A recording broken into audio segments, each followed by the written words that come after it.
savez ce que c'est, les comédiens doivent se démaquiller, se changer, et Bah, c'est oui, ça qu'ils mettent. Ils ont quelques... C'est tellement formidable de nous rejoindre après de... C'est une c'est presque une formation technique. Voilà. Bon, ben il y en a du monde. Oui, on va faire les présentations. On attend... Oh, mais vous présentez pas tout le monde. non, on va présenter...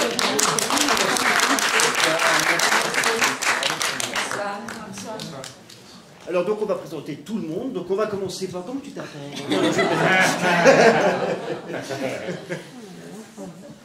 Non, mais on peut commencer à Oui, commençons à deviser. Il y a des gens Il y a des qui sont retardataires. qui sont plus longs. Oui, oui. Alors on y va. Je sors ma fiche, quoique là ce que j'ai à dire, je le connais. Je voudrais d'abord...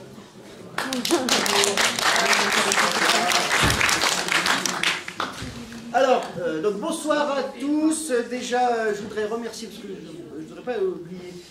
Bonsoir. Vous allez Oui, vous allez nous faire Viens là, viens là. Mais non, c'est Ça va. Mort, je suis mort, je n'existe plus, moi. C'est dans le personnage à ce point. D'accord. Alors, on y va. Merci beaucoup à Marguerite Gourgue, la directrice du théâtre La Bruyère, qui nous, qui nous accueille toujours vraiment, comme je disais à Geneviève tout à l'heure, on est quasiment chez nous ici, donc on est vraiment toujours très bien accueillis. Donc merci à Geneviève Lassaigne, la responsable du service collectivité, d'avoir permis cette rencontre. Et puis là, une fois n'est pas coutume, ça fait 2 fois en 16 ans que ça arrive. Il a fallu absolument trouver une autre date, parce que normalement on était programmé le 8 décembre, et pas de bol, et pas de bol, mais le 8 décembre ça tombe sur nous. On a failli être privé de ce spectacle, et quand j'ai vu ce spectacle, ça m'a été vraiment une sanction terrible, parce que c'était vraiment un spectacle, enfin, là je parle pour moi, mais je pense que je commence à connaître mes adhérents, je pense que les retours vont être excellents, donc super pièce, ça aurait été vraiment... un drame de ne pas voir cette pièce-là, donc voilà, il a fallu trouver une pièce, une date en urgence et remobiliser tout ce petit monde qui était prêt à venir le 8 décembre et qui sont quasiment le même nombre pour cette nouvelle date. Et puis je voudrais également remercier, alors je l'ai croisé tout à l'heure, il draguait 2 de mes adhérentes, donc on l'attend d'une minute à l'autre, Daniel Collat, auteur et metteur en scène, voilà, comme François Ier, je ne sais pas, en tout cas il était très intéressé par les adhérents. Voilà pour les présentations. Alors là, on m'a demandé de faire court parce que c'est vrai que votre prestation est quand même longue. Trop long. Moi j'ai trouvé ça trop long. Non, c'est pas vrai. Mais voilà, la prestation est quand même très réjouissante et je pense très physique. Donc on m'a dit voilà, il faut essayer de faire court pour libérer les comédiens assez rapidement. Donc moi j'avais quelques questions sur la pièce, à poser sur la pièce à Daniel Collat, mais puisqu'il n'est pas là, on va enchaîner sur les costumes. Vous avez des costumes absolument fabuleux. Comment ça s'est passé là comment ça s'est passé les costumes? Est-ce qu'il y a de...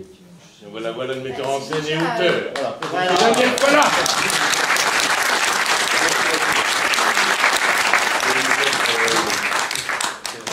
Vous l'avez aussi vu tout à l'heure. Voilà. Viens. Ah non, mais non, pas vraiment. Il était bien meilleur que moi ce soir. Alors, donc oui, là, je disais à Béatrice et Gina et à tous les partenaires que on va faire vite, donc on va surtout parler tout de suite de la pièce. Et donc la première question, qui n'était pas forcément la première, mais pourquoi pas, on peut commencer par celle-là, c'est les costumes. Effectivement, une pièce quasiment sans décor, mais avec des costumes qui sont absolument fabuleux. Et j'ai une adhérente qui m'a dit, les costumes sont très beaux, mais pourquoi avoir fait des costumes aussi noirs? Alors, j'ai lu un début de réponse, mais c'est peut-être sur Internet, donc il peut y avoir des bêtises. C'est pour une transition sur le Moyen-Âge qui se... Vous souhaitez que je réponde? Allez-y. Non, si vous voulez, les costumes, c'est un parti pris. Monter un spectacle historique n'est pas désirer impérativement la reconstitution historique. D'abord parce que c'est un peu faux. Au fond, ce qui est intéressant, c'est la vision que l'on en a. Lorsque j'ai monté il y a quelques années Henri IV, je ne sais pas si certains d'entre vous l'ont vu, pareil, on avait un petit peu transposé ces costumes. Là, pour ce parti pris noir, c'est parce que le fond de la pièce est noir. Même si les comédies, même si les aventures vers lesquelles nous entraîne le personnage de François, qui est jeune, fougueux, plein d'allant et plein de désirs, lui, il amène plutôt la joie, et puis la fin est heureuse, et on sait ce qu'il en adviendra. Mais le fond est assez noir, que ce soit sur les rouages du pouvoir, ou que ce soit sur la condition féminine de l'époque, qui est quand même assez effroyable. Donc voilà, je pensais que cette esthétique, quand je dis je, nous pensions, mon costumier et moi, que d'avoir une esthétique un peu sombre, mais relevée quand même par à la fois les dorures de lin, le rouge de la mer, le blanc de la reine qui n'est pas encore là, elle se moque, et, etc., etc. Voilà, voilà le pourquoi de ça, fondamentalement. Après ça, c'est plus ou moins bien reçu. Mais en général, comme les costumes passent pour être très beaux, c'est plutôt bien reçu. Voilà. Alors, donc, parlons du début de pourquoi cette pièce. Donc effectivement, vous dites qu'en 2010, donc, vous avez écrit Henri IV le bien-aimé. Oui. Donc la presse avait à l'époque souligné que 2010, c'est exactement 400 ans après l'assassinat de Henri IV par Ravaillac. Donc c'était une sorte d'anniversaire, commémoration d'anniversaire. Et là, vous écrivez donc en 2015 La Louve. Et 2015, c'est 1515, donc 500 ans après l'accession de François Ier sur le trône. Est-ce que c'est un nouvel anniversaire que vous fêtez? Pourquoi avoir écrit cette pièce? Alors, j'aurais préféré d'ailleurs monter la pièce en 15 et non pas en 16. Hein. On a un petit décalage. Non, pas du tout. En fait, je reviens sur Henri IV. Henri IV, il se trouve que je l'ai écrite à ce moment-là parce que les préoccupations qu'il y avait dans l'ouvrage étaient mes préoccupations étaient, je crois, les préoccupations de beaucoup de gens, je vais y revenir. Et il se trouve que ça a coïncidé avec l'anniversaire de la mort d'Henri IV, le quadricentenaire de la mort d'Henri IV. C'était relativement fortuit, mais en fait, ce qui ne l'était pas, c'était mon désir d'écrire un ouvrage sur la liberté des cultes. L'année 2010, on était très très préoccupés tous par l'histoire du voile. On est maintenant préoccupés bien plus gravement par d'autres choses. Mais déjà, il y avait cette problématique. On sentait monter ces potentielles guerres de religion.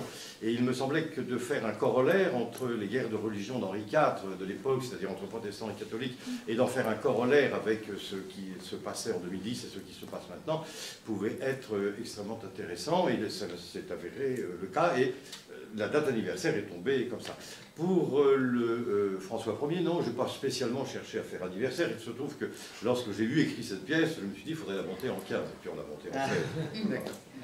Et entre-temps, il y a eu, alors pardon, après je cesserai de parler de moi, nous parlons de nos camarades, il y a eu la pièce sur Chaplin, un certain Charles Spencer Chaplin, que j'ai monté l'an dernier, qui n'était absolument pas anniversaire. Vous voyez, je n'écris pas que des pièces.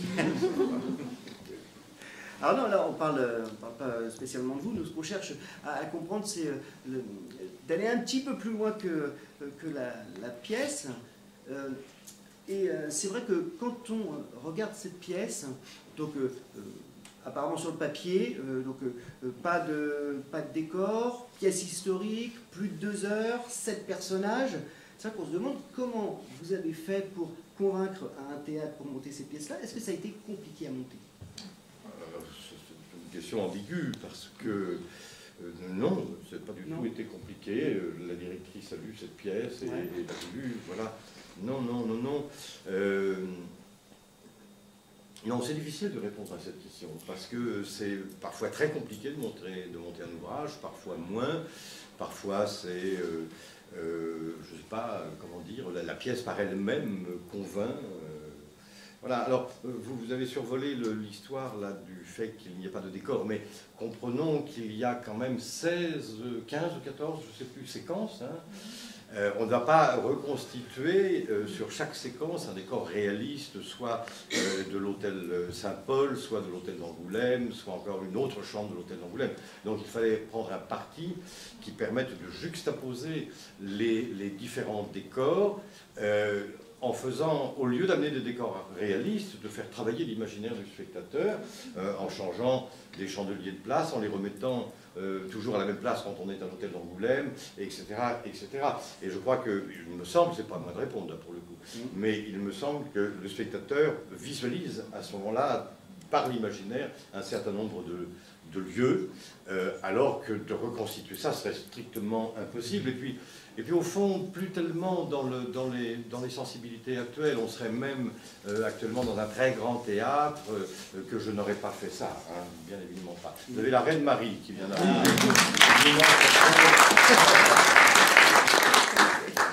Alors, je vous dis ça, l'absence de décor, c'est pas du tout un problème. Hein, non, parce que non, c'est vrai que quand vous montez un spectacle, on imagine que, peut-être que les théâtres regardent le contenu des costumes et des décors, mais j'ai demandé justement, avant que vous arriviez aux adhérents, voilà, ça ne pose absolument aucun problème. Non, mais donc, non, pardon, hein, voilà, j'essaie de vanter un peu les mérites de tout cela, mais la présence de ce miroir est un élément de décor en tant que tel. D'abord, il reflète les costumes, il reflète les êtres, il crée de la profondeur, il donne du champ à tout ça. Et puis après cela, symboliquement, oui, c'est le miroir, c'est la symbolique quelque part de François, qui est à la recherche de lui-même et qui se cherche dans les reflets du miroir et qui au fond va finir par s'y trouver. Et puis c'est aussi peut-être pour nous, spectateurs, peut-être aussi le miroir devient symbolique de ces êtres qui au fond sont également des reflets de nous-mêmes. Ou nous sommes des reflets d'eux, quoi. Enfin, c'est peut-être un peu compliqué. C'est un peu emmerdant, hein, vous me dites. Hein, attendez, on va demander, est-ce que c'est... Je vous raconte des histoires. Alors, là, pour votre inspiration, vous disiez que tout est vrai dans cette pièce-là. Alors, moi, vous allez nous dire, hein, moi, j'ai vu que vous êtes inspiré du livre de Brantôme, La Pierre de Bourdeuil, La vie des dames galantes, pour écrire cette pièce. Tout est vrai ou il y a quand même des petites libertés? Non, non, ce qui est vrai, ce sont les événements, les actes, le fait que la jeune princesse Marie arrive sur le sol de France avec ce folk, que ce folk était réellement son amant, qu'elle est peut-être envoyé un petit peu, lui envoyé un petit peu comme espion du roi d'Angleterre. Ce qui est vrai, c'est que Louise de Savoie va découvrir cette réalité et virer ce folk. Et ce qui est vrai, c'est que François va s'y mettre et qu'elle va raisonner son fils. Mais et le poussin est vrai également. Hein. Mais après ça, ça n'est que ça qui est vrai. Tout le reste, c'est l'imaginaire de l'auteur, c'est la psychologie inventée par l'auteur. Puis ce qui est vrai, c'est que François Ier va devenir roi de France. Grignot, qui est un personnage historique, ne bégayait pas. C'est la fantaisie de l'auteur de le faire bégayer parce que ça apportait de la comédie. Hein. Bien, bah non, mais voilà. Mais voilà, non, mais sinon tout est vrai. Tout est vrai à ceci près que nombre d'historiens ont rapporté cet événement à partir de Brantôme, mais que d'autres historiens ont mis un petit peu en doute peut-être les écrits de Brantôme, en disant il charrie peut-être un peu, mais on n'en sait pas plus. Moi, je prends le pari de dire c'était vrai, quoi, parce que ça m'amuse plus. Voilà. D'accord. Et donc, puisqu'on est sur Brantôme, à propos de votre écriture, on s'amusait à retenir des siffettes, d'autres expressions. Mamie, voilà, mamie, voilà, c'est assez marrant. Ces expressions-là, vous les avez retrouvées chez... Non. La langue du XVIe siècle est absolument illisible pour nous. Hein. Si vous prenez par exemple les mémoires, parce que je cite ça parce qu'elles sont publiées, les mémoires de la reine Margot, la première femme du roi Henri IV, si vous prenez ces mémoires, qui sont arrangées pour qu'on les comprenne, on comprend quand même vraiment rien. Hein. Donc, si vous voulez, cette pièce est écrite telle qu'était écrite Henri IV, dans une langue qui nous est un peu familière. C'est-à-dire, en fait, c'est une langue qui est une langue qui m'appartient, mais que je trempe ma plume un petit peu dans l'esprit du milieu du XVIIe siècle. C'est-à-dire la langue de Molière, Corneille, Racine, La Fontaine, une langue qui nous est familière. Parce que la langue de plus d'un siècle et demi avant est absolument incompréhensible. Hein? Donc on est dans une approche, mais ça n'est absolument pas la langue de l'époque, bien sûr. D'accord. Alors, parlons un petit peu du genre théâtral de cette pièce. J'ai lu Philippe Tesson qui qualifie cette pièce. Vous êtes peut-être contrarié, il a le droit. Il appelle, donc pour lui c'est un boulevard historique, et donc Béatrice Agena, j'ai vu une interview de vous, vous dites une comédie dramatique. Alors on en est où dans cette pièce? C'est quoi cette pièce? C'est comme du genre théâtral. Est-ce qu'on est sur les terres du boulevard? Comme dit Philippe Tesson. Je balance. C'est un petit peu ce qu'on a envie de recevoir. On ne peut pas définir, puisqu'il y a, comme a dit Daniel,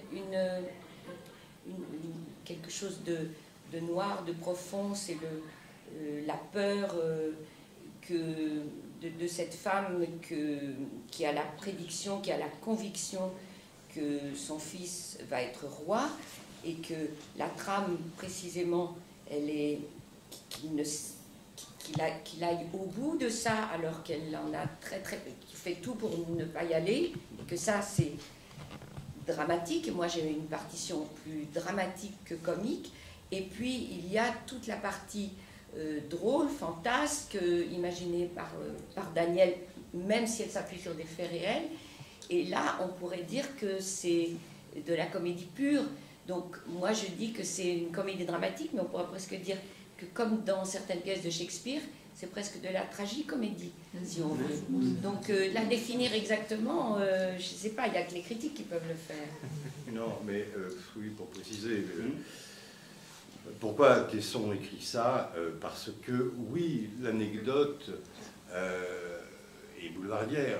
L'anecdote des aventures de François Ier, que ne nous le cachons pas, ce sont des histoires de fesses. Hein? Donc en ceci, c'est boulevard. Ça peut sembler l'être, d'accord.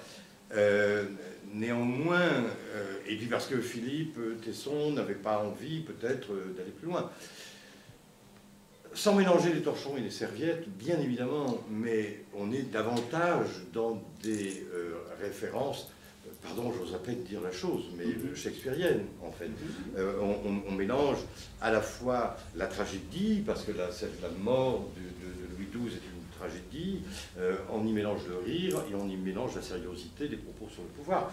Bon, alors après, de vouloir classifier absolument, je ne sais pas, Béatrice Agena a raison quand elle dit que c'est une comédie dramatique, oui, parce qu'il y a à la fois des choses dramatiques et des choses drôles. On peut appeler ça simplement du théâtre. Voilà. Très bonne idée. Voilà. C'est vrai que je n'avais pas pensé. Vous avez raison, c'est du très beau théâtre. Ok, on a assisté. Alors, moi, je prends mes questions à hasard, parce que comme on est pressé, je ne veux pas trop vous retenir, mais il y a quand même un point qui m'a étonné. Vous ne le savez peut-être pas, chers adhérents, mais Coralie Audray, vous étiez cavalière de saut d'obstacles au niveau international. C'est vrai. Oui, oui. Voilà. Et donc, effectivement, la question que l'on se pose, voilà, pourquoi vous n'avez pas continué votre carrière? Qu'est-ce qui vous a attiré? Est-ce qu'il y a quelqu'un, peut-être à côté de moi, qui vous aurait attiré vers le théâtre, puisque vous êtes la fille de Daniel Collat? Non, ça s'est fait... J'étais déjà comédienne alors que j'étais encore cavalière. Ouais. Oui, j'étais encore cavalière et je commençais à prendre mes cours, et puis voilà, et puis j'ai commencé à jouer. Ça s'est fait comme ça, c'est les virages de la vie, comme ça. D'accord. Ok. Non, au contraire. Ouais. Au contraire. Papa aimait beaucoup que je sois cavalière, ça lui permettait d'aller sur les terrains de concours, ça l'aérait, ça lui changeait la tête du théâtre. Pourquoi vous étiez pas au ballet qu'elle vous rejoigne? D'abord, je ne voudrais pas monopoliser la parole, mais c'est une carrière extrêmement difficile, c'est un monde très difficile. Les gens voient beaucoup les lumières de tout cela, on est là dans la lumière, mais c'est un métier qui comporte incroyablement de zones d'ombre, et lorsque l'on est des parents responsables, on ne pousse pas ses enfants à faire du théâtre. Bon, et toc. Alors, en parlant de parents, moi j'ai été... Je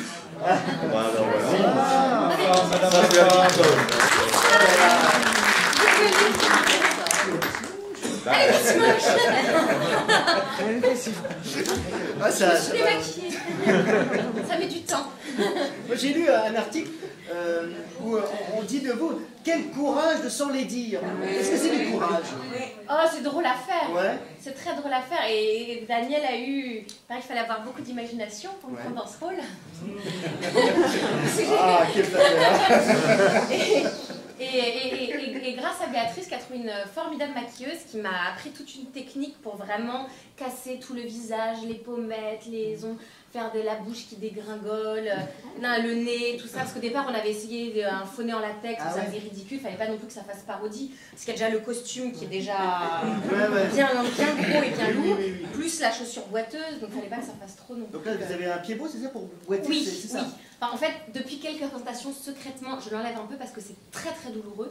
Parce que j'ai fait 1 mois et demi avec une chaussure comme ça, et du coup, avec le poids du truc et tout ça, je commençais à avoir très mal partout.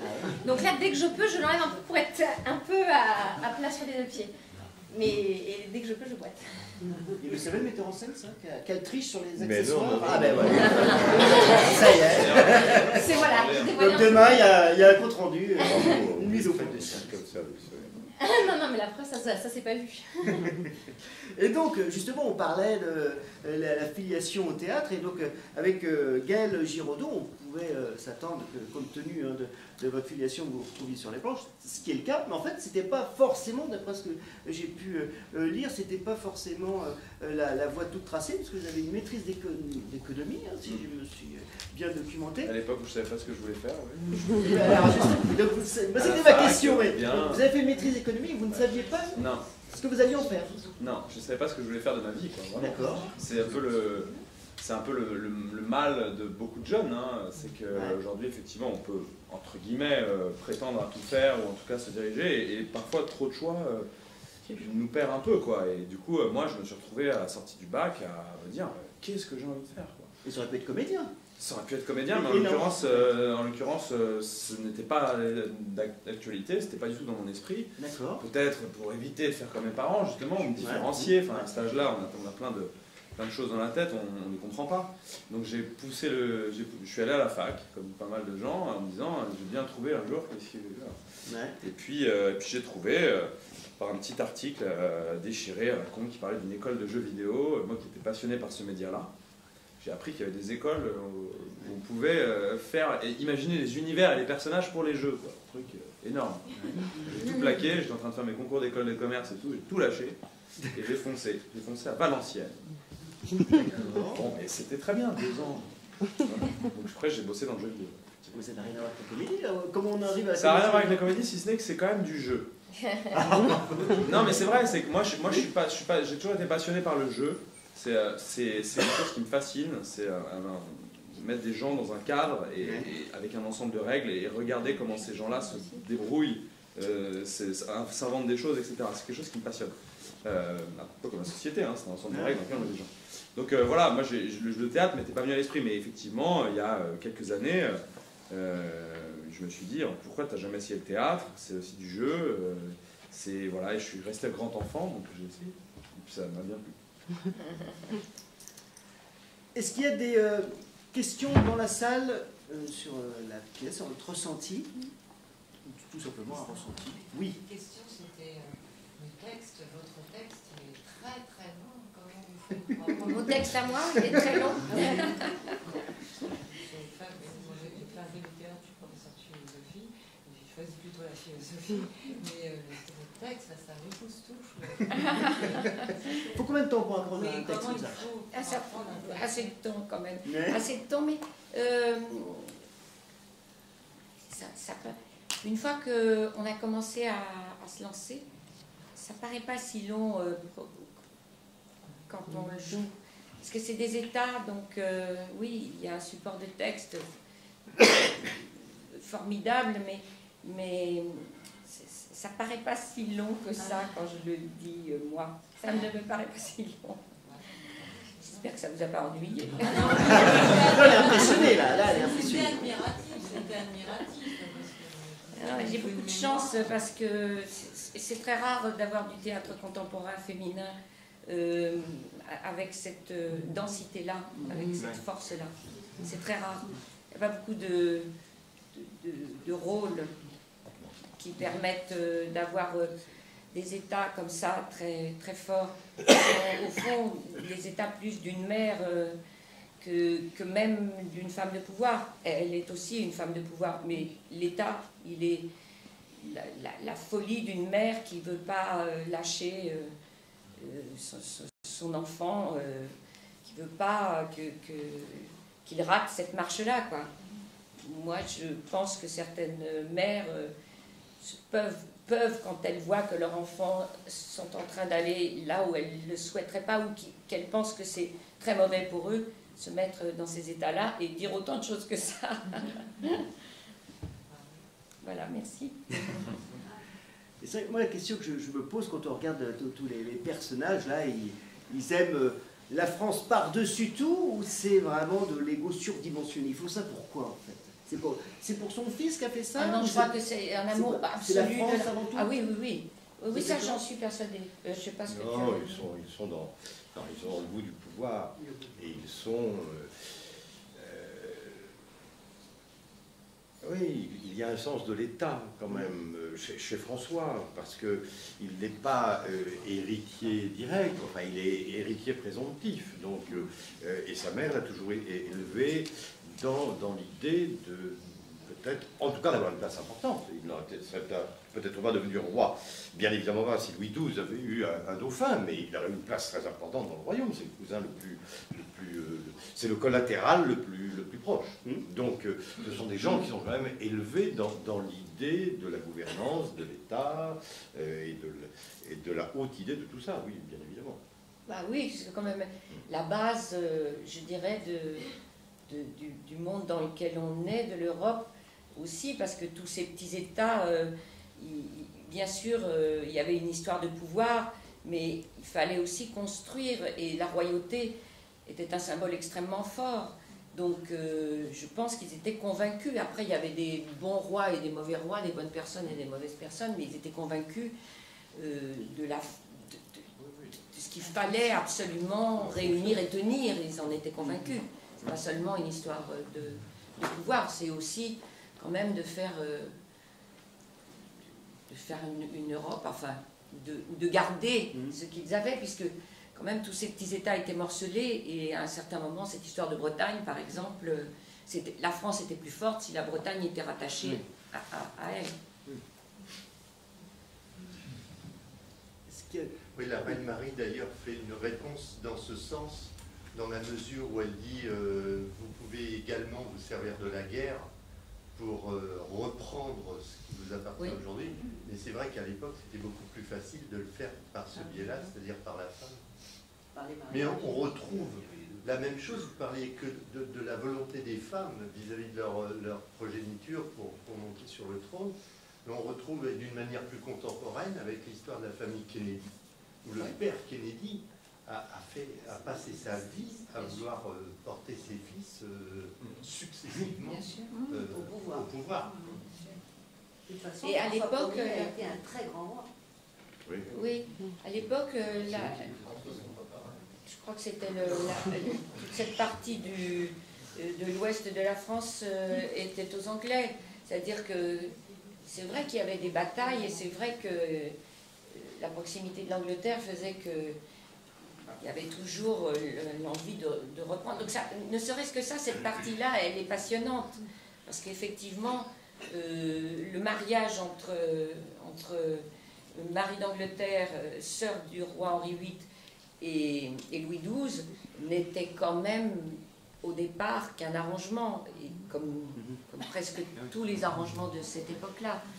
C'est vrai que la spécificité de Louise de Savoie, qui est persuadée que son fils va arriver au pouvoir, ça c'est une force inimaginable pour une femme qui n'avait absolument rien à cette époque-là, qui avait juste la protection du roi, mais rien, elle n'avait rien. Si son fils n'était pas roi, elle était effectivement oubliée au fin fond de son château de... J'ai entendu quelqu'un dire que c'était un très grand roi, grand roi, c'est beau. Alors, pour ceux qui aiment l'histoire, j'apporte des petites précisions comme ça. Pour ceux qui aiment l'histoire, dans les apports de François Ier, il y a bien évidemment la Renaissance, parce qu'il le dit, il va aller dans le millénaire récupérer, etc., etc. On l'a dit tout à l'heure. Mais on lui doit quelque chose que les gens ont peut-être un petit peu oublié. Je ne sais pas si vous le savez, là, dans la salle. De par l'édit de Villers-Cotterêts, on lui doit le fait que la langue française devienne la langue officielle. À l'époque, on parlait un bas latin et tout ce qui était acte de juridiction, je ne trouve pas les termes, était écrit en latin. Tout ce qui était officiel, tout ce qui était administratif était écrit en latin et François Ier a obligé à ce que tout cela soit en français. Ce qui a permis, un siècle après, de stabiliser la langue française et voilà, et nous lui devons ça, en dehors de la Renaissance. J'ai encore deux questions, et après on en restera là. Yann Garouel, c'est ça? Yvan, d'accord, excusez-moi. Moi je suis impressionné par votre diction quand vous bégayez. Il y a une respiration différente ou pas? C'est une technique particulière de jouer en bégayant comme ça? Parce que vous avez un rythme avec la jambe, je regardais, votre corps entier bégaye en fait, on a l'impression. C'est totalement inventé. D'accord. C'est pas de studio, vous n'avez pas fait une cure chez les... Non, je mélange plusieurs défauts de prononciation et je contrains mon diaphragme à ne pas pouvoir parler, mais à parler quand même, parce que sinon on y serait encore. Il faut quand même que ça sorte. Ah, c'était une question, je voulais poser. Mais du coup, vous arrivez à chaque fois à le sortir comme vous voulez et laisser la place à l'acteur d'après de faire sa réplique. Comment vous maîtrisez ce rythme finalement? Oui, c'est un truc quand même. C'est donc appris par cœur. Voilà. Ah, vous bégayez tous les soirs de la même façon? Ah, d'accord. Et on vous donne l'impression que ce n'est pas appris par cœur, parce que pour répondre à madame, ce qui est le plus dur à apprendre par cœur, c'est pas le texte, ce sont les milliers de sensations qui, mot après mot, syllabe après syllabe, vont donner une cohérence psychologique à ce personnage, et ce sont toutes ces sensations qu'il nous faut apprendre par cœur. Sinon, vous auriez l'impression qu'on vous récite un texte. Or, on doit vous donner l'impression qu'on le vit. Alors, non, alors, effectivement, je n'ai pas fait les présentations, donc je vais les faire. Nous sommes l'association Petit Théâtre entre Amis, donc nous sommes une association de spectateurs. Petit Théâtre entre Amis, comme on l'entend dans le titre, c'est des amis, des amateurs, des passionnés de théâtre qui se réunissent. Ça fait 16 ans qu'on essaye de faire venir le public au théâtre et on essaye toujours de leur proposer des genres théâtraux très différents. C'est pour ça que tout à l'heure on a eu la question, mais c'était quoi cette pièce-là? Alors c'est vrai que bien sûr que c'est du théâtre, mais voilà, entre une comédie dramatique et une comédie historique, voilà, ça peut être différent. Donc voilà, on essaye de proposer des genres théâtraux et je pense, enfin je suis même sûr, que si ça fait 16 ans qu'on existe et si on est de plus en plus nombreux, c'est grâce à des personnes comme Geneviève Lassaigne qui nous ouvrent les portes grandes du théâtre et qui nous disent, mais oui, bien sûr, les comédiens sont... On leur demande, hein, et qu'ils le font parce qu'ils le veulent bien. Tout à fait, alors, on est à la merci des comédiens, absolument. Et c'est Merci. Bertrand, oui, il faut que tu leur dises qu'on a un site internet, si ça peut les intéresser également de votre côté et de faire notre publicité à l'envers. Tout à fait. Bien sûr, mais en fait, j'envoie toujours le lien à Geneviève Lassaigne et aux différents responsables collectivités.